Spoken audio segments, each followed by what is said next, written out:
Vă spun sincer, nu mai era de trăit la oraș pe criza asta. Viața mult prea scumpă, domnule, nu se poate. Am și o prestanță, am și o aroganță. Aici la țară e cu totul altceva. Ia uzi. Ce auzi? Nimic, e liniște. Și aerul, știi ce aer e? 20 de grade maxim, răcoros. Asta e. Ce să simte?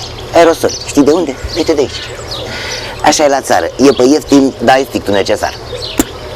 Altex, cel mai mic preț din Mamă, România. sunt plin de nervi. Uite și tu, asta e salat? Mi-a terminat grădina nenorocitul ăsta. Păi nu punem una pe el? Nu-l punem să plătească. Păi ce mă prostul satului, mă? Lasă-mă că dacă e să fac pe polițistul, lasă că fac eu pe polițistul.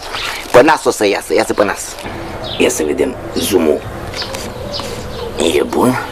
Night mode on și blitz. Mamă. Altex, cel mai mic preț din Ceapă, România. roșii, castraveți, aloe vera, jojoba, hamamelis, că țin foarte mult și la ten, lapte și brânză de la Blechi, ouă de la găină, nu dau bani pe nimic. Și pe urmă apa. În primul rând că apa de fântână nu se compară cu apa de robinet și doi, e gratis fiindcă e direct din pânza freatică, înțelegi? Știi cum îmi place mie să beau? Rece. Ia dă-te Blechi. Ia-te. Păi unde mai găsești tu așa apă la oraș? Și gratis.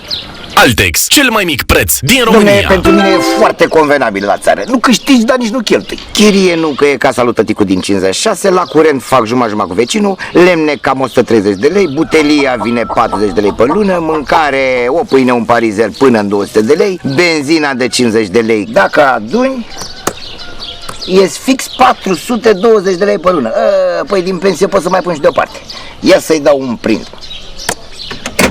Altex, cel mai mic preț din România. Acum pierzi cam mult timp cu spălatul. Apa e dură, trebuie să insisti. Eu am vrut să-mi trag apă în casă, să ne fie și nouă mai ușor, dar ce parcă poți să te atingi? Nu poți, nu se poate. Câțiva metri de țeavă și o gură de canalizare te jupoaie, plus o atenție la instalator. N-ai ce face, asta e. Nu poți să le ai pe toate. Pierzi timp la spălat, dar îl câștigi la uscat. Așa e viața la țară, cu sacrificii, cu satisfacții. Altex, cel mai mic preț din Aici România. la țară m-am făcut om de cultură. Agricultură, horticultură, pomicultură, apicultură. Asta numai pe linie de plante. Ce mă fascinează pe mine sunt animalele. Aici le studiez câte 2-3 ore în habitatul lor natural.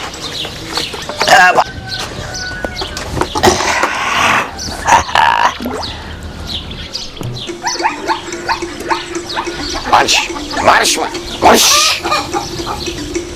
Altex, cel mai mic preț din Dom'le, România. știi ce înseamnă să fii suporter adevărat? Unde e echipa? Acolo să fii și tu. De exemplu, anul ăsta ei stau la televizor? Stau și eu la televizor. Noi la țară îi zicem simbioză. Altex, cel mai mic preț din Când au România. venit dragi ăștia mici, nu mă apagubă, m-au făcut. Mi-au stricat burlada, mi-au distrus grădina. Să plâng vecinii că le fac număr răutăți. Nea Vasile, uite, că să-i dau bani să-și cheme om să-i scoată broaștele din fântână. Plătesc o dată, plătesc de 2 ori, dar ce că bancomat? De azi înainte, dacă vor să se joace, să se joace în casă. Gata.